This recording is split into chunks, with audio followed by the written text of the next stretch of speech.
அண்ணா IAS academy சாதனையாளர்களின் சங்கம்.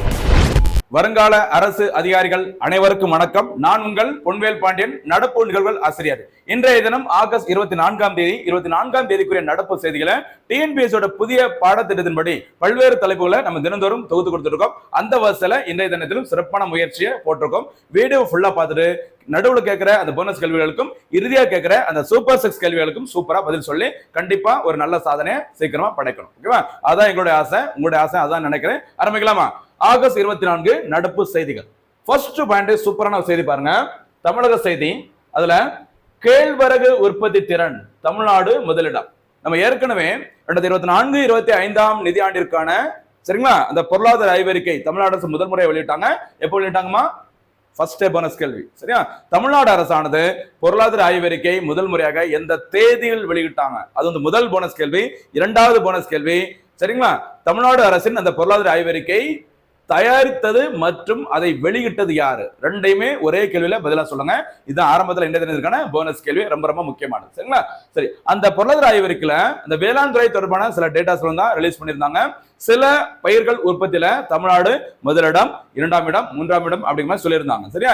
இன்றைய செய்தித்தாள பாத்தீங்கன்னா தமிழக அரசின் ஒரு செய்தி குறிப்புல சில பயிர்கள் தொடர்பாக தமிழ்நாடு உற்பத்தி திறன்ல எத்தனாவது இடத்துல இருக்கிறாங்க அப்படிங்கிற மாதிரி செய்தி வந்திருக்குது. அதுதான் இப்ப இந்த பதிவுல தொகுத்து கொடுக்குறோம். சரியா?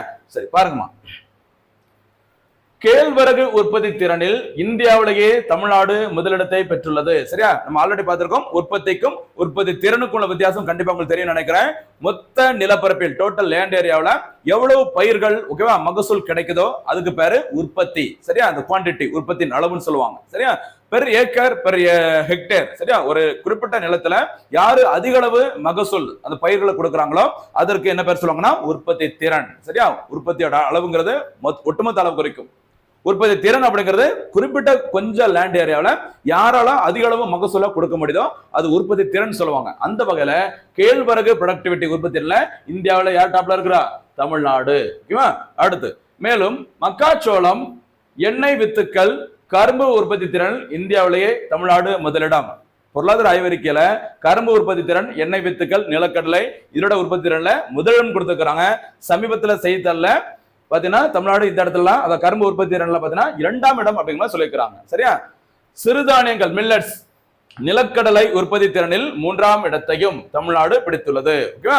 இது தவிர நிகழாண்டில் நடப்பு நிதியாண்டில் பாத்தீங்கன்னா ரூபாய் 17,000 கோடி வரை பயிர்க்கடன் வழங்க இலக்கு நிர்ணயிக்கப்பட்டுள்ளது. சரியா? விவசாயிகளுக்கான இந்த பயிர்க்கடன் இலக்கு 17,000 கோடி, மறந்துடாதீங்க. ஓகேவா? என்ன கடன்? பயிர்க்கடன். இந்த இடத்துல இன்னொரு போனஸ் கேள்வி. சரியா?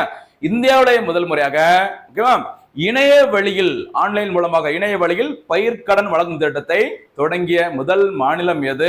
சரியா? மாநிலம் தமிழ்நாடு. கண்டிப்பா பதில் சொல்லுவீங்க. எந்த இடத்துல இந்த திட்டத்தை ஓகேவா தமிழக முதல்வர் மு க ஸ்டாலின் அவர்கள் தொடங்கி வைத்தாங்க அப்படிங்கிறத போனஸ் கேள்வியை பதில சொல்லுங்க. ஓகேவா? அடுத்து போலாமா? சரி, அடுத்து வேற என்ன சொல்லியிருக்காங்கன்னு சொல்லி பாருங்கம்மா. பாருங்க, இது ஆல்ரெடி சொல்லிட்டேன்ல. பாருங்க, ஆகஸ்ட் 17 அன்று தருமபுரியில் இணைய வழியில் பயிர்க்கடன் வழங்கும் திட்டத்தை தமிழக அரசு தொடங்கியது. இந்த திட்டத்தில் ஒரு விவசாயிக்கு அதிகபட்சம் சரியா இந்த பாயிண்ட் தான் ஏற்கனவே உள்ள வீடியோல சொல்ல மறந்திருந்தேன். அதிகபட்சமாக ரூபாய் 5 லட்சம் வரை பயிர்க்கடன் வழங்கப்படும். சரிங்களா? Maximum limit 5 lakhs. ஓகேவா? அடுத்து 2020-21 ஆண்டில் ஹெக்டேருக்கு 2835 கிலோவாக இருந்த உணவு தானிய பயிர்களின் உற்பத்தி திறனானது 2023-24 அந்த நிதியாண்டில் பார்த்தீங்கன்னா 2904 கிலோவாக அதிகரித்துள்ளது. அதாவது டிஎம்கே கவர்மெண்ட், தற்போது ஆளுங்கட்சியில் இருக்க டிஎம்கே கவர்மெண்ட் வர்றதுக்கு முன்னாடி அந்த உணவு தானியங்களின் அந்த உற்பத்தி திறனானது 2835 கிலோவாக இருந்தது ஒரு பெர் ஹெக்டேருக்கு. சரியா? அதே சமயத்துல 2023-24 ஆண்டுல இந்த உணவு தானிய பயிர்களின் உற்பத்தி திறனானது 2904 அதிகரிச்சிருக்குது. அதாவது முன்னாடியோட இப்பதான் அந்த உணவு தானியங்கள் பயிர்களோட அந்த உற்பத்தி திறன் அதிகரிச்சிருக்கு அப்படிங்கிற மாதிரி தமிழக அரசின் செய்தி குறிப்புல சொல்லியிருக்கிறாங்க. சரியா? அடுத்த செய்தி போலாமா? அடுத்து பாருங்க, 7வது மாநில நிதி ஆணையம். சரியா? நமக்கு நிதி ஆணையம் பினான்ஸ் கமிஷன் வந்துட்டு நீங்க படிச்சிருப்போம் எக்கனாமிக்ஸ்ல. ஓகேவா? இந்த பினான்ஸ் கமிஷன் தொடர்பான அந்த எக்கனாமிக்ஸ் தொடர்பான வீடியோ நம்ம ஏற்கனவே போட்டிருக்கோம். பார்க்காதவங்க ஒரு வாட்டி ஃபுல்லா பாருங்க. சரியா? சரி, நிதி ஆணையம் பினான்ஸ் கமிஷன் அந்த மத்திய அரசு இந்திய அரசுக்கு சொந்தமான அந்த நிதி ஆணையம் இந்திய அரசியலமைப்பு சரத்து எந்த சரத்துமா ஆர்டிகல் 280 படி உருவாக்கப்பட்டது. ஓகேவா? இது வந்து இந்தியாவிற்கான ஒட்டுமொத்த அந்த நிதி ஆணையம். சரிங்களா?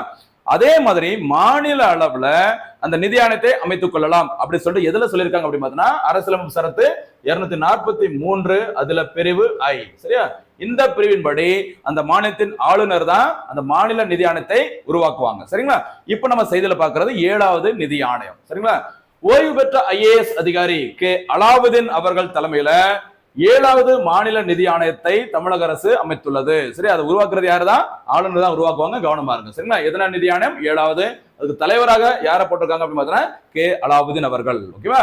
இந்த ஆணையம் நகர்ப்புற மற்றும் கிராமப்புற உள்ளாட்சி அமைப்புகளின் நிதி நிலையை மதிப்பாய்வு செய்து மாநில அரசு இந்த உள்ளாட்சி அமைப்புகளுக்கு வழங்க வேண்டிய நிதி விநியோகம் குறித்து பொருத்தமான பரிந்துரைகளை வழங்கும். சரியா?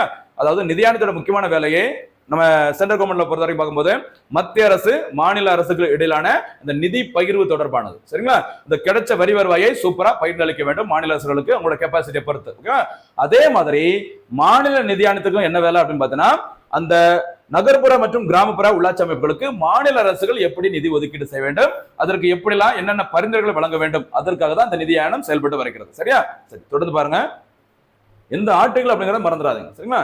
சரி, இந்த 7வது நிதி ஆணையம் அலாவுதீன் அவர்கள் தலைமையிலான 7வது நிதி ஆணையம் ஏப்ரல் 1, 2027 அன்று தொடங்கி 5 ஆண்டுகள், நமக்கு தெரியலாமா ஒரு நிதி ஆணையத்தின் பதவிக்காலம் 5 ஆண்டுகள். பதவிக்காலம் வரையறுக்கப்பட்டிருந்தா எந்த அமைப்பா இருந்தாலும் சரி அது ஒரு தற்காலிக அமைப்பு தான், தற்காலிக பதவி தான். சரியா? இந்த 5 ஆண்டுகள் காலத்தை உள்ளடக்கிய தனது அறிக்கையை ஆகஸ்ட் 31, 2026 மாநில அரசிடம் சமர்ப்பிக்க வேண்டும். அதாவது உங்களுக்கு தெரிஞ்சிருக்கும் எப்பவுமே பார்த்தீங்கன்னா ஒரு நிதி ஆணையத்தின் பதவிக்காலம் 5 ஆண்டுகள். புதிய நிதி ஆணையம் எப்போ உருவாக்குவாங்க? அந்த நிதி ஆணையத்தின் பதவிக்காலம் முடிவடைவதற்கு 2 ஆண்டுகளுக்கு முன்பாக உருவாக்கப்பட வேண்டும். சரியா? அந்த வகையில தற்போது செயல்பாட்டில் உள்ள நிதி ஆணையம் 6வது நிதி ஆணையம் தமிழ்நாட்டில். சரியா? அதனுடைய தலைவராக இருப்பவர் மோகன் பியாரே. அதெல்லாம் பின்னாடி செய்தியில வருது. மோகன் பியாரே அவர்கள் தலைமையில 6வது நிதி ஆணையம் தற்போது செயல்பாட்டில் இருக்குது. சரிங்களா? 7வது நிதி ஆணையம் எப்போதிலிருந்து செயல்பட தொடங்கும்? பரிந்துரைகள் எப்ப நடைமுறைக்கு வரும்? 2027 ஆண்டு. சரியா? இந்த 2027 ஆண்டு அவருடைய பரிந்துரைகள் நடைமுறைக்கு வர்றதுக்கு முன்னாடி 7வது நிதி ஆணையத்தின் பரிந்துரைகள் வழங்குவதற்கு கடைசி நாள் ஆகஸ்ட் 31, 2026. அடுத்த வருஷம் தான், கிட்டத்தட்ட என்ன 1 இயர் இருக்குது. சரியா? சரி, பாருங்க. இந்த மாநில நிதி ஆணையத்துல தலைவர் ஒருத்தங்க இருப்பாங்க, 4 உறுப்பினர்கள் இருப்பாங்க. சரிங்களா? சரி, யாரெல்லாம் மெம்பர் சொல்லி பாருங்க. திருப்பூர் மாநகராட்சி மேயர் திரு தினேஷ்குமார் இந்த 7வது நிதி ஆணையத்தின் அலுவல் சாராத உறுப்பினராகவும், சரியா, நகராட்சி நிர்வாக இயக்குனர், ஊரக வளர்ச்சி மற்றும் பஞ்சாயத்து ராஜ் ஆணையர் மற்றும் டவுன் பஞ்சாயத்து ஆணையர் ஆகியோர் அலுவல் சாராத உறுப்பினர்களும் இருப்பார்கள் என்று அதிகாரப்பூர்வ வெளியீட்டில் தெரிவிக்கப்பட்டுள்ளது. சரிங்களா? இது தவிர வேற யார் இருப்பாங்க அப்படின்னு பாருங்க.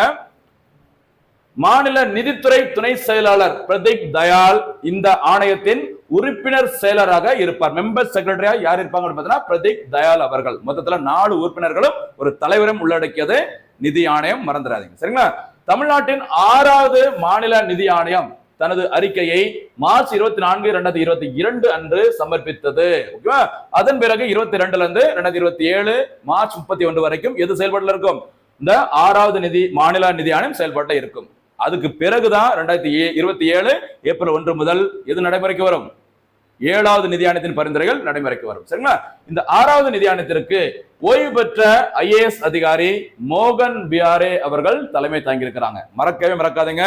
மாநில நிதி ஆணையம் ஆர்டிகல் 243 அதுல பிரிவு ஐ. ஓகேவா?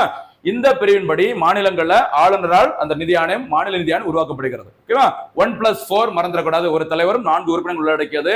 தமிழ்நாட்டில் தற்போது செயல்பாட்டில் உள்ளது 6வது நிதி ஆணையம். அதனுடைய தலைவர் மோகன் பியாரே. அடுத்து 2027 ஏப்ரல் 1 முதல் எந்த நிதி ஆணையம் செயல்பட தொடங்கும்?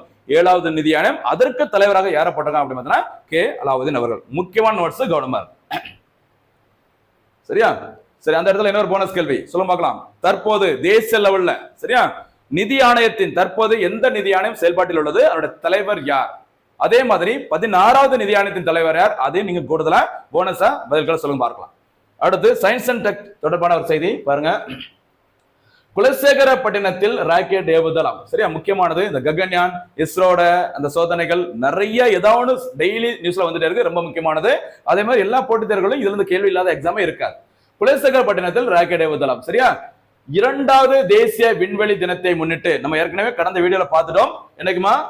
ஆகஸ்ட் 23ஆம் தேதி சரியா இந்தியாவில தேசிய விண்வெளி தினமாக கொண்டாடப்பட்டு வருகிறது. சரியா என்ன ரீசன் உங்களுக்கு தெரியும் நினைக்கிறேன். ஆகஸ்ட் 23 2023 ஓகேவா, அந்த டேட்டை மறந்துடக்கூடாது. சரி, அதுக்கு முன்னாடி இன்னொரு விஷயம், ஜூலை 14 2023 அன்று நிலாவை ஆராய்ச்சி செய்வதற்காக இஸ்ரோ வெற்றிகரமாக செலுத்திய விண்கலத்தின் பெயர் சந்திராயன் 3. இந்த சந்திராயன் 3 விண்கலமானது நிலாவின் தென்பகுதியில வெற்றிகரமாக ஒரு என்ன சொல்லுங்க மென்மையான தரையிறக்கம் மேற்கொண்டது. அந்த தரையிறக்கம் மேற்கொள்ளப்பட்ட நாள் தான் ஆகஸ்ட் 23 2023. ஃபேன்சி நம்பர் மறந்துடாதீங்க, 23. அந்த ஆகஸ்ட் 23ஆம் தேதி தான் இந்திய அரசினால என்ன தினமாக அறிவிக்கப்பட்டது? தேசிய விண்வெளி தினமாக அறிவிக்கப்பட்டது. ஓகேவா, இந்த தேசிய விண்வெளி தினம் முதல் முறையாக கொண்டாடப்பட்ட வருஷம் 2024, அது கடந்த வருஷம். தற்போது 2வது தேசிய விண்வெளி தினத்தை முன்னிட்டு சென்னையில் டெல்லி சரியா டெல்லி பாரத் மண்டபத்தில் சிறப்பு நிகழ்ச்சிகள் நடைபெற்றது. ஓகேவா, இதுல கலந்து கொண்ட முக்கியமான ஒரு நபர் இஸ்ரோவின் தற்போது தலைவர், எத்தனாவது தலைவர்? 11வது தலைவராக இருக்கிற வி நாராயணன் அவர்கள் கலந்து கொண்டு இதுல முக்கியமான சில விஷயங்களை ஷேர் பண்ணாங்க. அது என்ன அப்படிங்கறத நீங்க பாருங்க. தூத்துக்குடி மாவட்டம், எந்த மாவட்டம்? தூத்துக்குடி மாவட்டம் குலசேகரப்பட்டினத்தில் சிறிய வகை ராக்கெட் ஏவுதளம் உருவாக்கப்பட்டு வருகிறது. அது என்ன சொல்லுவாங்க? SSLVன்னு சொல்லுவாங்க. சரி, ஸ்மால் சேட்டலைட் லான்ச் வெஹிக்கிள். சரி, சிறிய வகை ராக்கெட் ஏவுதளம். இந்த இடத்துல இருந்து இஸ்ரோவானது 500 கிலோவுக்கு எடை குறைந்த செயற்கைகளை நாங்க அனுப்ப போறோம் அப்படின்னு சொல்லிட்டு அதற்கான பணிகளை மேற்கொண்டு வராங்க. இந்த இடம் குலசேகரப்பட்டினம் அமைந்துள்ள மாவட்டம் தூத்துக்குடி மாவட்டம். சரியா? ஓகே, இந்த தூத்துக்குடியில தான் தமிழ்நாடு அரசு பார்த்தீங்கன்னா விண்வெளி பூங்காவை உருவாக்கிட்டு இருக்கிறாங்க, மறந்துடக்கூடாது. அதே மாதிரி மைசூருக்கு அடுத்தபடியாக தசரா, இந்த நவராத்திரி பூஜை நடக்கும் இல்லையா, இந்த தசராவுக்கு புகழ்பெற்ற ஒரு முக்கியமான ஒரு இடம் குலசேகரப்பட்டினம் தூத்துக்குடி மாவட்டம். சரி, இந்த குலசேகரப்பட்டினத்துல 500 கிலோவுக்கும் குறைவான எடை கொண்ட செயற்கைகளை செலுத்தப்பட உள்ளன, மறக்காதீங்க. சரியா? அடுத்ததாக இன்னொரு கூடுதல் செய்தி பாருங்க. இந்தியா முதல் முறையாக தயாரித்த ராக்கெட்டின் பெயர் SLV-3. மறந்துடாதீங்க, SLV-3. இது யார் உருவாக்குனது பாருங்க. இந்த SLV-3 ராக்கெட்டை உருவாக்கியவர் மறைந்த முன்னாள் குடியரசுத் தலைவர் அப்துல் கலாம் அவர்கள், மறக்க கூடாது. சரிங்களா? இந்த SLV-3 ராக்கெட் மூலமாக 40 கிலோ வரையிலான செயற்கைக்குள்ள தான் செலுத்த முடியும். சரியா? சரி, இப்போது நமக்கு அடிக்கடி பயன்படுத்தக்கூடிய முக்கியமான ஒரு ராக்கெட் மேக் 3 சொல்லுவாங்க, MK3 அல்லது மேக் 3 ராக்கெட் சொல்லுவாங்க. இந்த ராக்கெட் மூலமாக 1000 கிலோகிராம் வரையிலான செயற்கைகளை விண்ணிற்கு வெற்றிகரமாக அனுப்பி நிலைநிறுத்தம் செய்ய முடியும். சரியா? ஃபர்ஸ்ட் SSLV கெபாசிட்டியே 40 kg தான். தற்போது செயல்பாட்டில் இருக்க முக்கியமான ஒரு மோஸ்ட் பவர்ஃபுல் ராக்கெட்டோட பேரு மேக் 3 சொல்லுவாங்க. இதோட கெபாசிட்டி 1000 கிலோ வரைக்கும் அசால்ட்டா விண்ணில் அந்த செயற்கைகளை நிலைநிறுத்தம் செய்யக்கூடியது. சரியாமா? அடுத்து பாருங்க, இன்னொரு செய்தியை ஷேர் பண்ணியிருந்தாங்க. இது வந்து கடந்த வீடியோ நம்ம பார்த்திருப்போம், கண்டிப்பா உங்களுக்கு தெரிஞ்சுக்கணும்னு நினைக்கிறேன். N1 rocket. சரியா? N அப்படிங்கிறது இன்னும் அந்த ராக்கெட்டுக்கு பேர் வைக்கல, அதனால N1 அப்படின்னு சொல்லி வச்சிருக்காங்க. N1 ராக்கெட் மூலம் 80,000 டன் எடை கொண்ட ராக்கெட்டை செலுத்தும் திறன் கொண்டது. அதாவது இஸ்ரோ வந்துட்டு கிட்டத்தட்ட 40 மாடி உயரம் கொண்ட ஒரு ராக்கெட்டை வந்து உருவாக்கிட்டு இருக்குன்னு சொல்றாங்க. இதோட மொத்த வெயிட் 75 டன் அப்படிங்கிற மாதிரி கடந்த ஒரு நியூஸ் பேப்பர்ல போட்டிருந்தாங்க, கடந்த இடத்துல வீடியோல பார்த்திருந்தோம். தற்போது இன்னைக்கு சொல்லும்போது 80,000 டன். ஓகேவா? 80,000 டன் ஞாபகம், சரி 80,000 கிலோ, 80,000 கிலோ. 80,000 கிலோ அல்லது 80 டன். ஓகேவா? இந்த அளவுக்கு எடை கொண்ட ஒரு ராக்கெட்டை நாங்க உருவாக்க போறோம் சொல்லியிருக்காங்க. அது ஒரு சாதனை தான். அடுத்து வேற என்ன சாதனை படைக்க போறோம் அப்படின்னா 2040ஆம் ஆண்டிற்குள் நிலவில் இந்தியர்கள் பயணம் மேற்கொள்வார்கள். சரியா? நிலாவை ஆராய்ச்சி செய்வதற்காக சந்திரன் 1, 2, 3 செயல்படுத்தியாச்சு. அடுத்து சந்திரன் 4, 5 அதுவும் செயல்படுத்த போறோம் சொல்லியிருக்காங்க. அதுக்கப்புறமா நிலாவில் இந்தியர்களை நாங்க தரையிறக்க போறோம். அதற்கான இலக்காக எந்த ஆண்டு அறிவிச்சிருக்காங்க? 2040, மறந்துடாதீங்க. சரியா? ஓகே, அடுத்து 2035ஆம் ஆண்டிற்குள் 2035க்குள்ள இந்திய விண்வெளி நிலையம் பாரதிய அந்தரிக்ஷ் ஸ்டேஷன் உருவாக்கப்படும் அப்படின்னு சொல்லியிருக்காங்க. ஏன்னா பிற நாடுகள் சில அமைப்புகள்லாம் விண்வெளி நிலையத்தை ஆல்ரெடி அமைச்சிட்டாங்க. இந்தியாவும் நாங்க இஸ்ரோவும் இதே மாதிரி விண்வெளி நிலையத்தை அமைக்க போற சொல்லியிருக்காங்க. அதுக்கு வச்ச பேர் தான் என்னமா? பாரதிய அந்தரிக்ஷ் ஸ்டேஷன். இந்திய விண்வெளி நிலையம் எந்த ஆண்டுக்குள்ள உருவாக்கப்படும்? 2035ஆம் ஆண்டிற்குள்ள உருவாக்கப்படும். சரிங்களா? இதே மாதிரி 2035 வேற என்ன வரணும்? மத்திய அரசோட முக்கியமான ஒரு இலக்கு உயர்கல்வி சேர்க்கை விகிதம், கிராஸ் என்ரோல்மெண்ட் ரேஷியோ 50% உயர வேண்டும். அதற்கான இலக்கு ஆண்டும் 2035 தான். இதே 35க்குள்ள தான் இந்திய விண்வெளி நிலையம் உருவாக்கப்படும் அப்படின்னு சொல்லியிருக்காங்க. சரியா? அடுத்து 2027ஆம் ஆண்டிற்குள் ககன்யான் திட்டம் செயல்படுத்தப்படும். சரிங்களா? ககன்யான் திட்டம் அப்படிங்கிறது விண்வெளிக்கு இந்தியர்களை முதல் முறையாக அழைத்து செல்லும் திட்டம் தான் ககன்யான் திட்டம். 2018 சுதந்திர தின அவர்ல பிரதமர் நரேந்திர மோடி அவர்கள் அறிவித்த திட்டம் தான் ககன்யான் திட்டம். இந்த திட்டம் 2027ஆம் ஆண்டிற்குள் செயல்படுத்தப்படும். இதுதாமா நம்ம 2வது தேசிய விண்வெளி தினத்தை முன்னிட்டு நடைபெற்ற நிகழ்ச்சியில யார் உரையாற்றிய முக்கியமான அந்த விஷயங்கள் இதெல்லாமே வி நாராயணன் அவர்கள் இஸ்ரோடைய தலைவர், 11வது தலைவர், தமிழ்நாட்டை சேர்ந்தவர், மறந்துடாதீங்க. சரியா? இதுல ஒரு போனஸ் கேள்வி கேட்கணுமா? முடிஞ்ச பதில் சொல்லுங்க பார்க்கலாம். இஸ்ரோவின் தலைவர்களாக பதவியேற்ற தமிழ்நாட்டை சேர்ந்த நபர்கள் யார் அப்படின்னு சொல்லி பார்க்கலாம். சரிங்களா? 5, 7, 9, 11 இந்த 4 சரிங்களா அந்த தலைவர்களும் 5வது, 7வது, 9வது, 11வது தலைவர்களும் தமிழ்நாட்டை சேர்ந்தவங்க யாருங்கிறத நீங்க கமெண்ட்ஸ்ல சொல்லுங்க பார்க்கலாம். சரியா? அடுத்து சுற்றுச்சூழல் தொடர்பான ஒரு முக்கியமான செய்தி பாருங்க. இந்தியாவின் முதல் ஹைட்ரஜன் ரயில் நம்ம ஏற்கனவே பார்த்திருப்போம். சின்ன ஒரு அப்டேஷன் பாருங்க. இந்தியாவிலேயே முதல் முறையாக சென்னை ICF ஃபில், சரியா? ICFனா இன்டகிரல் கோச் ஃபேக்டரி சொல்லுவாங்களா, ஒருங்கிணைந்த ரயில் பெட்டி தயாரிப்பு ஆலை, சரியா, சென்னையில இருக்குது. இங்கு தயாரிக்கப்பட்ட ஹைட்ரஜன் ரயில் என்ஜின் மற்றும் 8 பெட்டிகள் எங்க ஹரியானா மாநிலத்திற்கு கொண்டு செல்லப்பட்டன. நோட் பண்ணிக்கோங்க, இந்த மாநிலம் ஹரியானா. ஓகேவா? சரி, சுற்றுச்சூழல் பாதுகாப்பிற்கு எப்படி உதவும்? அதாவது அந்த நம்ம சாதாரணமா இந்த ரயில்களை பயன்படுத்தும் போது நிறைய காற்று மாசுபாடு ஏற்படும். இந்த ஹைட்ரஜன் பயன்படுத்தி ரயிலை இயக்கும் போது காற்று மாசுபாடு அந்த அளவுக்கு இருக்காது. அதனால சுற்றுச்சூழலுக்கு உகந்தது அப்படின்னு சொல்லிட்டு தான் இந்த ஹைட்ரஜனை எரிபொருளாக கொண்டு தயாரிக்கிறாங்க. எங்க தயாரிக்கப்படுகிறது? சென்னை ICFல. சரிங்களா? ஓகே, எந்த மாநிலத்துக்கு அனுப்பப்பட்டுள்ளது? ஹரியானா. மறந்துடாதீங்க. சுற்றுச்சூழல் பாதுகாப்புக்கு ஏற்ப ரயில் போக்குவரத்தை மாற்றும் வகையில் எந்த ரயில்வே? வடக்கு ரயில்வே. சரியா? வடக்கு ரயில்வே மண்டலத்தின் சார்பில் ஹைட்ரஜன் ரயில் என்ஜின் மற்றும் அதற்கான பெட்டிகள் தயாரிக்க திட்டமிடப்பட்டது. மறந்துடாதீங்க, வடக்கு ரயில்வே. சரியா? அடுத்து பாருங்க. அதன்படி ரூபாய் 80 கோடியில் ஹைட்ரஜன் என்ஜின் தயாரிக்க சென்னையில் உள்ள ICF நிறுவனத்திடம் பணிகள் ஒப்படைக்கப்பட்டன. ஒப்பந்தம் போட்டுக்கிறாங்க. சரியா? தற்போது அதற்கான ரயில் பெட்டிகள் எல்லாமே தயாரித்த பிறகு ஹரியானா மாநிலம் சோனிபட் ரயில் நிலையத்திற்கு கொண்டு செல்லப்பட்டுள்ளது. சரி, அந்த மின்சார இந்த ரயிலுக்கான என்ஜினை பொறுத்து அதன் மூலம் அந்த ஹைட்ரஜன் ரயில் எங்க அனுப்பப்பட்டுள்ளது? சோனிபட் ரயில் நிலையம். இப்படி செய்தியில வந்ததுனால அது எங்க இருக்குன்னு கேட்கலாம். எந்த மாநிலமா? ஹரியானா மாநிலம். மறந்துடாதீங்க. சரியா? இதெல்லாம் பிலிம்ஸ் மட்டும் கிடையாது, அடுத்து மெயின்ஸ் கூட நமக்கு ரொம்ப தேவை இருக்கும். சரி, சுற்றுச்சூழலுக்கு தமிழ்நாடு அரசு, நம்ம இந்திய அரசு என்னென்ன நடவடிக்கை எடுக்கிறாங்க, அந்த பருவநிலை மாற்றங்கள் தொடர்பான மாநாடுகள் எல்லாமே நம்ம சேர்த்து அப்பப்போ வாய்ப்பு கிடைக்கும் சொல்றோம். கவனம் பாருங்க. சரியாமா? அடுத்து பாருங்க, நியமனங்கள் பாருங்க. இந்தியாவிற்கான அமெரிக்காவின் புதிய தூதர், சரியா, செர்ஜியோ கோர். இந்த செர்ஜியோ கோர் என்பவர் சமீபத்தில் செய்தியில் வந்திருக்கிறாங்க. இவர் யார் அப்படின்னு பார்த்தீங்கன்னா இந்தியாவிற்கான அமெரிக்கா நாட்டின் புதிய தூதர். இந்த செர்ஜியோ கோர் என்பவர் அமெரிக்க தற்போதைய அதிபர் யாரு? Donald Trump. சரியா? டொனால்ட் ட்ரம்ப் அவர்கள் எத்தனாவது அமெரிக்கன் எத்தனை குடியரசுத் தலைவருமா? 47வது குடியரசுத் தலைவர். எந்த கட்சியை சேர்ந்தவர் டொனால்ட் ட்ரம்ப்? குடியரசு கட்சியை சேர்ந்தவர். சரியா? அவரோட நெருங்கிய நண்பர் தான் செர்ஜியோ கோர். இந்தியாவிற்கான அமெரிக்காவின் தூதராக நியமனம் செய்யப்பட்டிருக்கிறாங்க. சரியா? இந்த அமெரிக்காவோட அந்த தூதர்களுக்கு பொதுவா வைக்கிற பேர் என்ன பேரு அப்படின்னு சொல்லுவாங்கன்னா அம்பாசிடர் சொல்லுவாங்க. இந்த பழைய அம்பாசிடர் கார் இருக்குல்ல, அந்த பேர் தான் அம்பாசிடர் அப்படிங்கிற பேர் தான் பயன்படுத்துவாங்க. கவனமா இருங்க. அதே மாதிரி அமெரிக்காவிற்கான இந்தியாவின் தற்போதைய தூதராக இருப்பவர் வினய் மோகன் குவாத்ரா. சரியா? அமெரிக்காவிற்கான இந்தியாவின் தூதர் வினய் மோகன் குவாத்ரா. 2 பேருமே முக்கியமானது. எல்லா நாட்டிற்கும் இந்தியாவோட தூதர்கள் இருப்பாங்க, அந்த நாட்டிற்கான தூதர்கள் இந்தியாவில் இருப்பாங்க. சரியா? அந்த எம்பாசில. ஓகேவா? ஆனாலும் முக்கியமான நாடுகள்ல என்னென்ன தூதர்கள் இருக்காங்களோ அதை லைட்டா பாத்துக்கோங்க. அதுவும் ரொம்ப ரொம்ப முக்கியமானது. அடுத்ததாக ஒரு முக்கியமான விளையாட்டு செய்திகள் இந்த தினத்தில் பார்த்தீங்கன்னா விளையாட்டு செய்திகள் தொடர்பாக ஒரு 3 செய்தி கிடைச்சிருக்கு. அதாவது விளையாட்டு செய்திகள் எதுக்கு நமக்கு தேவை? சரியா? சிலபஸ்ல இல்லைன்னு நம்ம நினைக்கலாம். குரூப் 2 மெயின்ஸ்ல கூட விளையாட்டு, அந்த விளையாட்டு கோப்பை தனிநபர்கள் கொடுத்து எந்த விளையாட்டுல புகழ் பெற்றவங்க அப்படின்னு சொல்லி கேட்டாங்க. எல்லா தேர்வுலையும் கேட்கறாங்க. கவனமா இருக்கு. சரியா? 2025 துராந்த் கோப்பை, துராந்த் DURAND, சரி, துராந்த் கோப்பைன்னு சொல்லுவாங்க. துராந்த் கோப்பை கால்பந்து போட்டி. சரியா? 134வது பதிப்பு. ஞாபகம் வச்சுக்கோங்க, 134வது முறையாக இந்த துராந்த் கோப்பை கால்பந்து போட்டி நடைபெற்றுள்ளது. அப்ப எத்தனை வருஷம் பழமையானது அப்படிங்கறத கொஞ்சம் பாத்துக்கோங்க.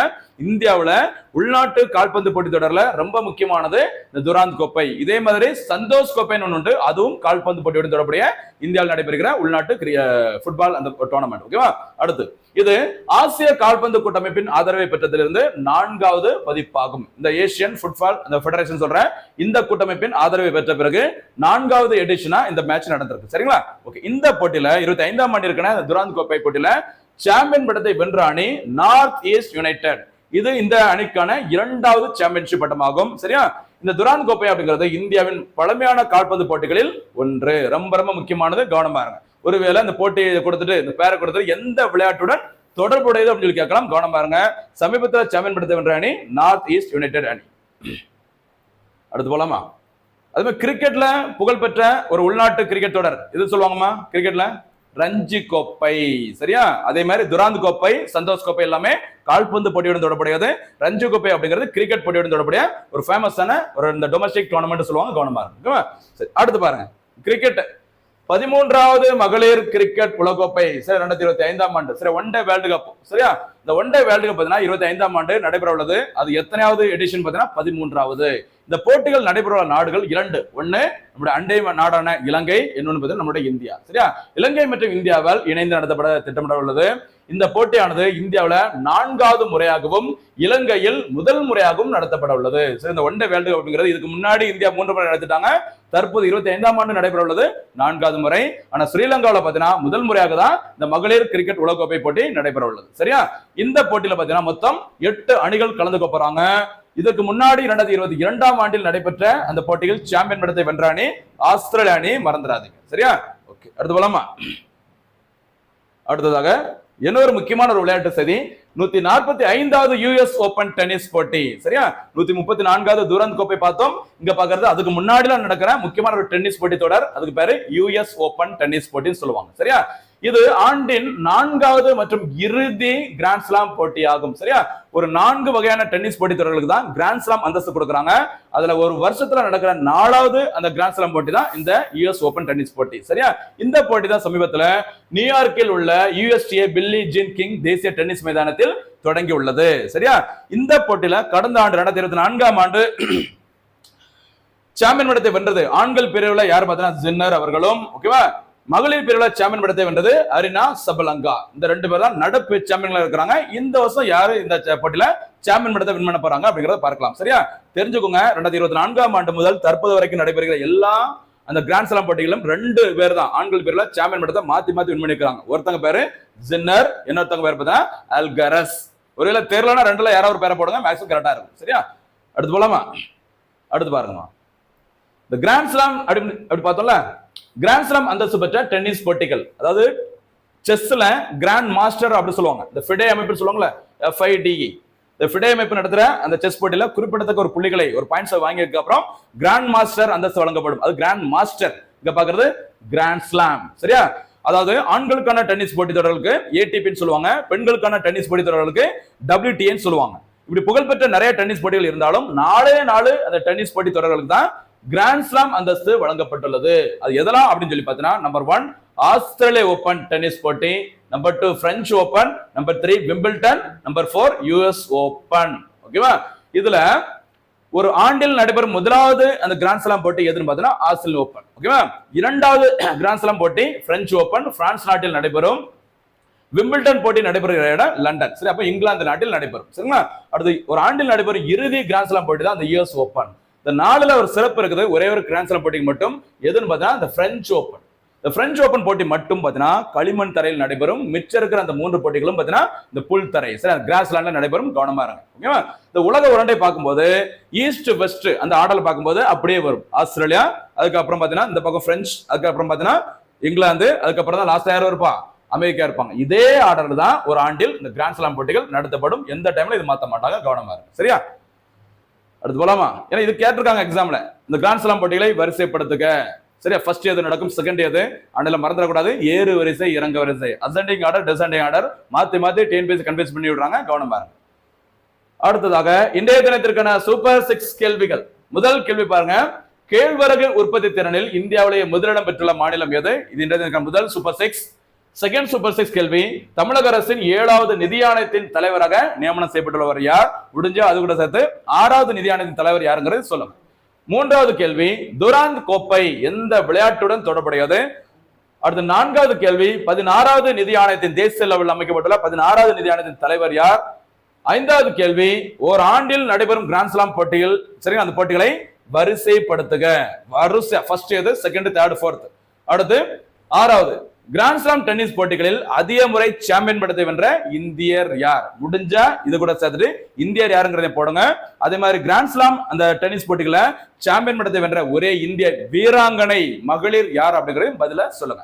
இதான் இந்த தினத்திற்கான சூப்பர் 6 கேள்விகள். தொடர்ந்து வீடியோ பாருங்கம்மா. ஒரு செய்தித்தாள இடம்பெற்ற செய்தி மட்டும் இல்லாம அது தொடர்புடைய சப்ஜெக்ட், அது தொடர்புடைய ஸ்ட்ராட்டஜிக்கு எல்லாத்தையும் சேர்த்து தான் கொடுத்திருக்கோம். டிஎன்பிஎஸ்சி எந்த ரேஞ்சுக்கு எப்படி கேள்வி கேட்டாலும் நம்மள பதில் சொல்ற அளவுக்கு தான் நம்மளோட வீடியோஸ் வந்து தினந்தோறும் நமக்கு வந்துருக்குது. தொடர்ந்து வீடியோ ஃபுல்லா பாருங்க. கேள்விகளுக்கு மறக்காம பதில் சொல்லுங்க. சீக்கிரமா நம்ம அரசு பணியில் அமர்வது உறுதி. மீண்டும் சந்திக்கலாம். நன்றி, வணக்கம்.